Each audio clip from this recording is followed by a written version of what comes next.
Kumusta mga brad? Noong una nga pong lumapag ang Yamaha NMAX dito sa Pilipinas, marami ang nagsabing iba daw yung itsura niya. Mukha daw ng jet ski, motor daw ng mga matatanda, motor daw na panlusob sa baha. In short, hindi daw kagandahan yung Yamaha NMAX. Yun yung dating sinasabi ng mga taong naka-NMAX na ngayon. Yes po, yung mga taong panay pintas sa NMAX noon, naka-NMAX na ngayon. O diba? Isang patunay na totoo nga talaga yung climate change.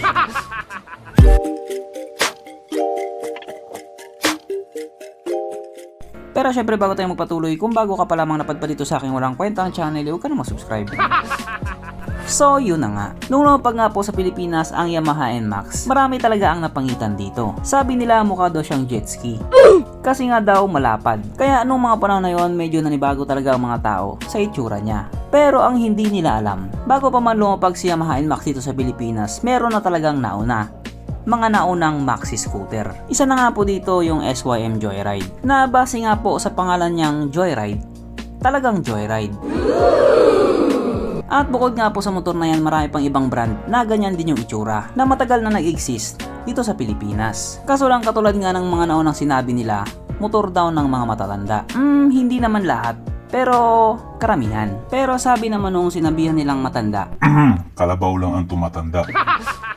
At kung dati nga po marami ang nawiwirduhan sa itsura ng Yamaha NMAX, ano na lang kaya yung isa pang maxi scooter na ginawa ni Yamaha? Na kung tawagin nga po ng ilan, ilong na naging motor pa. What? Kasi naman yung itsura niya, parang siyang purong ilong na tinubuan ng gulong. At itong motor nga po na tinutukoy ko walang iba kundi ang Yamaha Morphos or Yamaha Maxam 250. So anong tingin, medyo magtataka ka talaga. Bakit sila gumawa ng motor na ganito? Sa totoo lang mga brad, hindi ko rin talaga alam kung ano yung trip nila. Pero kasi kung weirdong motor lang ang pag-uusapan, marami na rin ganun dati. Yes po, katunayan nga yan, mga superhero pa yung nagmamayari ng mga motor na weirdo. Katulad na lang kay Super Tipaklong, Mask Rider. Superhero siya pero yung motor niya parang motor ng tanga. Sabi nila. Promise brad, hindi talaga ako nagsabi nun. Narinig ko lang yun. At isa pa sa may mga motor na weirdo, yung isa sa mga favorite superhero ko, yung tagapagligtas ng mundo na mahiyain, si Shider. Ay hindi pala si Shider yung idol ko, yung partner pala niyang si Annie, na kapag tumambling kita ang pantalon. Ano brad, iba yata iniisip mo nyakis. So dati pa man marami na rin talaga yung mga motor na may kakaibang itsura. Para nga po doon sa mga hindi nakakalam, ang Yamaha Morphos ay nilabas noon pang 2006 at nagtapos naman noong 2008. At kung magtatanong naman kayo kung nagtagumpay nga ba ang motor na ito, siguro hindi masyado.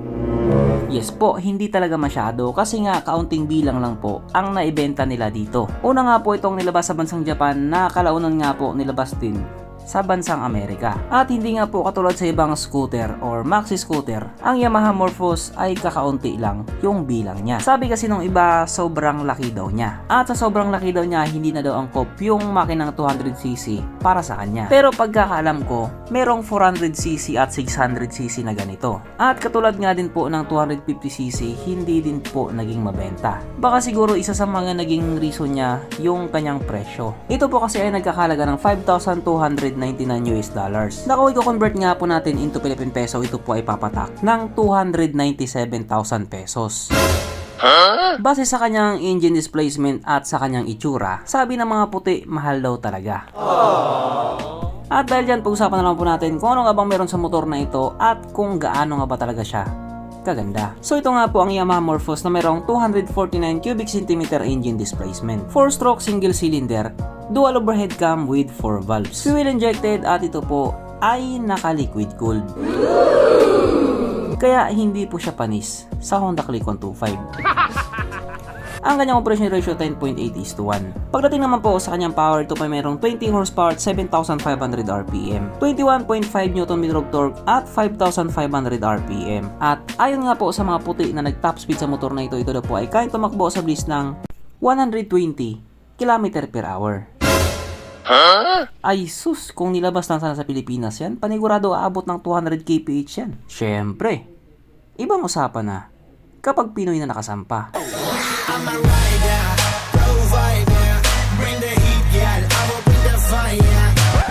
Ang kanyang tangke ay kayang magkarga ng 14 liters fuel tank capacity na kumukonsumo naman na po ng 37 kilometers per liter. So para nga po sa isang 250cc, matipid na po yun. Ang sukat ng kanyang gulong 120/70/13 sa harap at 130/70/13 naman sa likuran. Parehas na po itong naka-tubeless. Pagdating naman po sa kanyang braking system, ito po ay naka-disc brake sa harap at disc brake din po sa likuran. Kaso lang wala po itong ABS. Ang kanyang seat height ay mitaas sa 655mm at 105mm naman ang kanyang ground clearance. So medyo mababa nga po ang kanyang seat height. Kaya panigurado dito sa motor na ito, hindi ka talaga mapapagod. Basta wag ka lang tumirik sa highway kasi doon ka mapapagod. At ang motor nga po na ito ay may kabuuang bigat na 201 kg. So base nga po sa kanyang itsura, hindi na nakapagtataka.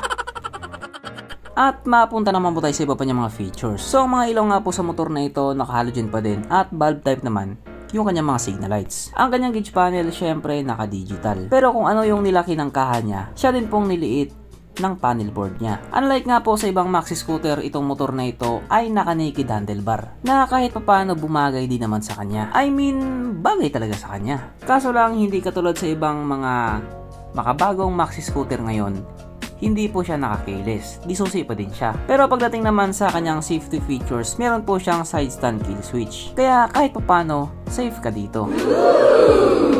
Pero ito kapag hindi ka nahuli ng jowa or asawa mo, safe ka dito. Sapagkat nandito na nga po tayo sa exciting na part, ang kanyang mga suspension.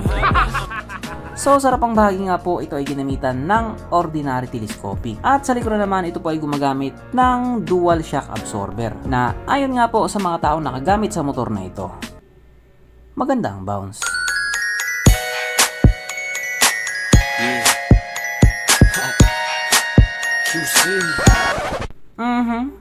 Panigurado. Wala na namang nalungkot. At dahil wala nga pong nalungkot, alamin na po natin kung present nga ba sa motor na ito yung tatlong pinaka-importanting features. So, una na nga po dito ang kanyang lagayan ng istalyon. At kitang-kita naman mga brad, kahit dalawa pa, meron siyang ganon. Meron siyang lagayan ng istalyon. Kaso lang wala po siyang sabitan ng pulutan. At oras na nga po para sa ating ride horse check, ang pinaka-importanting feature sa isang motor. At ayon nga po sa aking masusing pag-aanalisa, ang motor na ito ay kayang magkarga ng isang kahong ride horse, pero kasya pa isang kahon sa kanyang mga underseat compartment.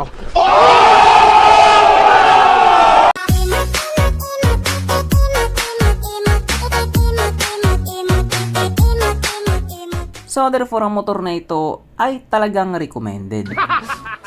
So hanggang dito na naman mga brad. Kung may gusto kong sabihin or gusto kong idagdag doon sa mga sinabi ko, mag-comment ka na lamang sa baba. At syempre, katulad ng dati, hindi magtatapos ang video nito na hindi sumisigaw ang nag-iisang hari ng shoutout. At alam niyo na kung sino yun.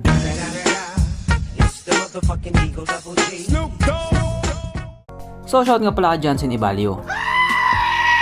Shout kay Walter G. Agarpao. Shout kay Raymar Umbahin. Shout kay Jod Master Vlog. Shout kay Mr. Tom. Shout kay Junjun Moto. Shout kay Daramil Haralve. Shout kay Polinar Joel Jr. Shout kay Rylesky Salazar. Shout kay Wesley Oroy. Shout kay Randy Agustino. Shout kay Senyor Pepe. Shout kay Boy Rini TV. Shout kay Dipunggol Motovlog. Shout kay Boom Navarro. Shout kay Emmanuel Season. So hanggang dito na naman mga brad, at muli, ride safe, stay at home at stay safe, at syempre, stay alive, bye.